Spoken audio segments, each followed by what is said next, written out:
नमस्कार। आज के वीडियो में हम VFD यानी एसी ड्राइव के बारे में जानेंगे। VFD क्या होता है, कैसे वर्क करता है, उसको कहाँ पे हम यूज़ कर सकते हैं, VFD का वर्किंग प्रिंसिपल क्या है और VFD के अंदर कौन से कंपोनेंट होते हैं, कौन सा सेक्शन होता है, वो पूरी जानकारी मैं आज आपको ये वीडियो में दूंगा। ये वीडियो में मैं आपको थियरी के साथ साथ प्रैक्टिकल भी दिखाऊंगा। VFD के अंदर के कंपोनेंट सब दिखाऊंगा।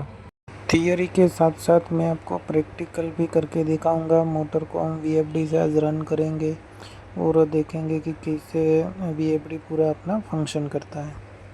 चलो अब हम पहले टॉपिक की तरफ जाते हैं। VFD का फुल फॉर्म है वेरिएबल फ्रीक्वेंसी ड्राइव। VFD को हम variable voltage variable frequency drive भी कह सकते हैं, क्योंकि इसमें वोल्टेज और फ्रीक्वेंसी दोनों वेरी होते हैं। इन शॉर्ट हम कह सकते हैं कि VFD वो डिवाइस है जिससे हम हमारा जो भी एसी मोटर होता है, सिंक्रोनाइज मोटर और सिंक्रोनाइज मोटर, उसको रन कर सकते हैं। हमारे घर में जैसे फ़ैन होता है, उसका रेगुलेटर होता है, वैसे ही कोई भी 3 फेज़ मोटर हो या एसी मोटर, उसका स्पीड कंट्रोल करने के लिए हम VFD का यूज़ करते हैं। हमारा सेकंड टॉपिक है use means application of VFD। हमारी कोई भी सिंक्रोनस या असिंक्रोनस मोटर होती है, उसको रन करने के लिए हम VFD का यूज़ करते हैं। VFD मोटर को एकदम धीरे धीरे और स्मूथली स्टार्ट करता है। मानो कि हम DOL से जब मोटर को स्टार्ट करते हैं तो मोटर एकदम झरक लेके स्टार्ट होती है। DOL हो या स्टार्ट डेल्टा हो, उसमें जब हम पहली बार मोटर को स्टार्ट करते हैं तो एकदम वो स्टेडी होती है, उसके बाद वो तुरंत स्पीड में आ जाती है। लेकिन VFD मोटर की स्पीड धीरे धीरे बढ़ाती है, जिसकी वजह से अपना कोई भी मशीन हो या तो मोटर हो, उसके ऊपर कोई मैकेनिकल इम्पैक्ट नहीं आता या तो मैकेनिकल जर्क नहीं लगता है। VFD का उपयोग करके हम हमारा कोई भी 3 फेज मोटर होता है, उसका स्पीड कंट्रोल कर सकते हैं। मानो कि हमारा कोई भी फैन हो या कोई भी 3 फेज मोटर हो, उसको हमें फुल स्पीड में नहीं घुमाना है, उसको आधी स्पीड में घुमाना है या तो कम स्पीड में घुमाना है, तो उस जगह पे हम VFD का यूज़ कर सकते हैं। मतलब जहाँ जहाँ पे भी 3 फेज इंडक्शन मोटर रहेगा या सिंक्रोनाइज अनसिंक्रोनाइज मोटर रहेगा, वहाँ वहाँ पे VFD का यूज़ होता है। यहाँ पे मैंने कुछ इंडस्ट्रियल एप्लीकेशन लिखी है, जैसे कि अपना पंप हो गया, फैन हो गया, ब्लोअर है, सेंट्रीफ्यूज मशीन है, कन्वेयर है, लिफ्ट है, होइस्ट क्रेन है, एजिटेटर, कंप्रेसर और अपना एक्सट्रूडर। इसके अलावा भी बहुत सारे फील्ड में अलग अलग मशीनरी में VFD का यूज़ होता है। अब हम हमारे तीसरे टॉपिक की तरफ आगे बढ़ेंगे। हमारा थर्ड टॉपिक है basic working principle of VFD। VFD का बेसिक वर्किंग प्रिंसिपल क्या होता है, उसके बारे में ये टॉपिक में मैं आपको जानकारी दूंगा। कोई भी मोटर होता है, उसकी सिंक्रोनाइज स्पीड का फॉर्मूला होता है NS = 120F/P, जिसमें P मतलब मोटर के पोल और F मतलब मोटर की फ्रीक्वेंसी। अब हमको मोटर की स्पीड वेरी करनी हो तो हम 120 को तो वेरी नहीं कर सकते। उसके बाद बचा P भी मोटर के पोल है, वो भी हम फिज़िकली वेरी नहीं कर सकते। तो फिर F मतलब फ्रीक्वेंसी एक ऐसा फैक्टर है जिसको चेंज करके हम मोटर की स्पीड आसानी से वेरी कर सकते हैं। इसका मतलब ये हुआ कि हम फ्रीक्वेंसी को वेरी करके अपने मोटर की स्पीड आसानी से प्लस माइनस कर सकते हैं। बस VFD का मेन काम यही है। मोटर की जो आउटपुट होता है VFD का, उसकी फ्रीक्वेंसी वेरी होती है और उसके हिसाब से हमारी कोई भी मोटर हो, उसकी स्पीड भी वेरी होती है। जैसे हम सप्लाई मोटर जो दे रहे हैं मोटर को, उसकी फ्रीक्वेंसी बढ़ाएंगे, ऐसे ऐसे मोटर की स्पीड बढ़ेंगी। जैसे मैंने पहले बताया कि VFD सिर्फ फ्रीक्वेंसी वेरी नहीं करती, लेकिन वोल्टेज भी वेरी करती है। और ये जो वोल्टेज और फ्रीक्वेंसी होता है, उसका एक कांस्टेंट रेशियो बना के जो मोटर को सूटेबल होता है, उसके हिसाब से वो आउटपुट सप्लाई निकालती है VFD, और उसके हिसाब से हमारी मोटर की स्पीड स्मूथ और वेरिएबल हमको अचीव होती है। अब मैं चौथे टॉपिक की तरफ आगे बढ़ता हूँ। हमारा चौथा टॉपिक है पावर डायग्राम ऑफ VFD। ये टॉपिक में मैं आपको बताऊंगा कि वीएफडी में कौन से सेक्शन होते हैं। कोई भी वीएफडी ले लो, उसमें मेन 3 सेक्शन होते हैं। जो पहला सेक्शन होता है अपना वो rectifier section. Rectifier section means जो हम एसी इनपुट देते हैं उसको वो डीसी वोल्टेज में कन्वर्ट करता है। तो रेक्टिफायर सेक्शन का काम यही होता है कि वो एसी को डीसी में कन्वर्ट करे। हमारा दूसरा सेक्शन है इंटरमीडिएट सेक्शन, उसको हम फिल्टर सेक्शन भी बोल सकते हैं। रेक्टिफायर सेक्शन में से जो डीसी सप्लाई बनता है वो सप्लाई पूरा प्योर डीसी सप्लाई नहीं होता है, उसको हमें फ़िल्टर करना पड़ता है।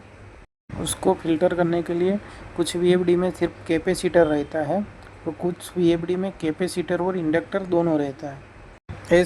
ये डीसी सप्लाई जो फ़िल्टर हो गया, वो फ़िल्टर होने के बाद आगे इन्वर्टर सेक्शन में जाता है। तीसरा और आखिरी सेक्शन है इन्वर्टर सेक्शन। इंटरमीडिएट सेक्शन से जो डीसी सप्लाई आया था उसको वीएफडी इन्वर्टर सेक्शन के अंदर डीसी में से एसी में कन्वर्ट करता है।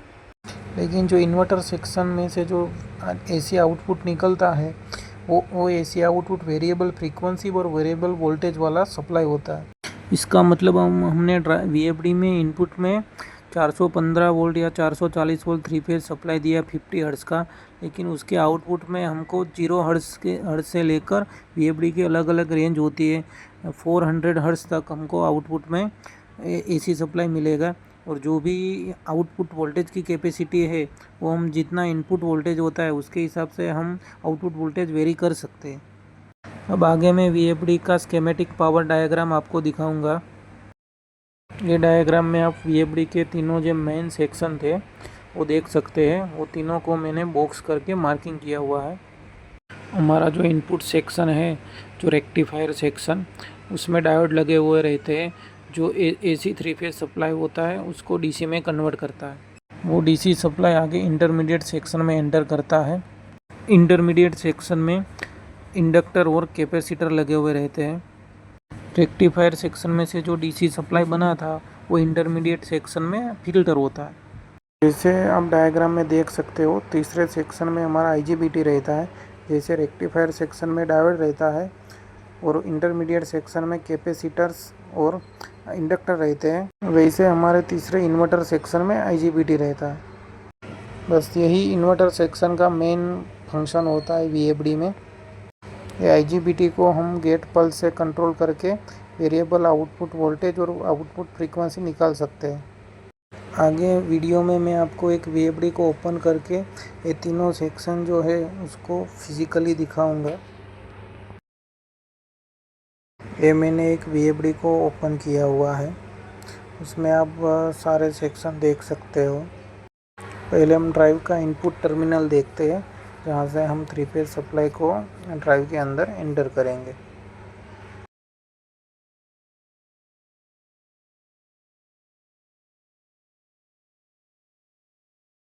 ये एसी सप्लाई आगे ड्राइव की जो भी ये सर्किट है उसकी ट्रैक में से पास होता हुआ रेक्टिफायर सेक्शन में एंटर करता है। और ये जो मैं आपको दिखा रहा हूँ, ये येलो कलर जैसा दिख रहा है, वाइट येलो जैसा, वो हमारा आईजीबीटी मॉड्यूल है। उसको हम आईजीबीटी मॉड्यूल बोलते हैं। ये आईजीबीटी मॉड्यूल के अंदर दोनों सेक्शन रहता है, रेक्टिफायर सेक्शन और इन्वर्टर सेक्शन। रेक्टिफायर के डायोड भी इसी मॉड्यूल के अंदर होते हैं और आईजीबीटी भी इसी मॉड्यूल के अंदर रहते हैं। और पावर कार्ड के अंदर जो ब्लू कलर के आपको 4 दिख रहे हैं वो कैपेसिटर है। तो यहाँ से ये मॉड्यूल में से एसी में से डीसी बनेगा, वो कैपेसिटर के अंदर जाएगा। कैपेसिटर में से फिर सप्लाई फिल्टर होके आईजीबीटी में जाएगा और आईजीबीटी में से कंट्रोलेबल वेरिएबल फ्रीक्वेंसी और वेरिएबल वोल्टेज वाला सप्लाई निकलेगा और वो सप्लाई हमारा आउटपुट की टर्मिनल में जाएगा। मैं यहाँ पे देखो आपको आउटपुट की टर्मिनल दिखा रहा हूँ। तो यहाँ से हम मोटर का कनेक्शन करेंगे और हमारी मोटर को रन करेंगे। अब मैं एक मोटर को वीएफडी के साथ कनेक्ट करके उसको रन करके आपको दिखाऊंगा। मैंने एक वीएफडी लिया है, उसको पावर ऑन किया है और उसके साथ मोटर को कनेक्ट कर दिया है। अब मैं मोटर को रन करूंगा और आपको प्रैक्टिकल दिखाऊंगा। मैंने ड्राइव को चालू किया। अभी देखो यहाँ पे HZ लिखा है, मतलब वो फ्रीक्वेंसी धीरे धीरे बढ़ रही है। जैसे फ्रीक्वेंसी धीरे धीरे बढ़ रही है तो यहाँ पे मोटर की स्पीड भी एकदम स्लोली बढ़ रही है। जैसे फ्रीक्वेंसी प्लस माइनस हो रही है वैसे ही वहाँ पे मोटर की स्पीड प्लस माइनस हो रही है। मैं एकदम स्लो स्पीड करके यहाँ आपको दिखाऊंगा तो आपको ज़्यादा आइडिया आएगा। एकदम स्पीड देखो, अभी मैंने 9 हर्ट्ज़ कर दिया है, मतलब मोटर एकदम स्लो स्पीड में घूम रही है। अब मैं इसकी स्पीड बढ़ाऊँगा। जैसे मैंने दिखाए थे कि VFD से हम एकदम स्मूथली मोटर का स्पीड बढ़ा सकते हैं धीरे धीरे। इसमें मोटर के ऊपर कोई जर्क नहीं आता, एकदम धीरे धीरे और स्मूथली मोटर का स्पीड बढ़ रहा है। हमारी 50 हर्ट्ज़ जब फ्रीक्वेंसी आ जाएगी तब मोटर की फुल स्पीड आ जाएगी। आप देखते रहिए वीडियो में। अभी 31 हर्ट्ज़ हुआ।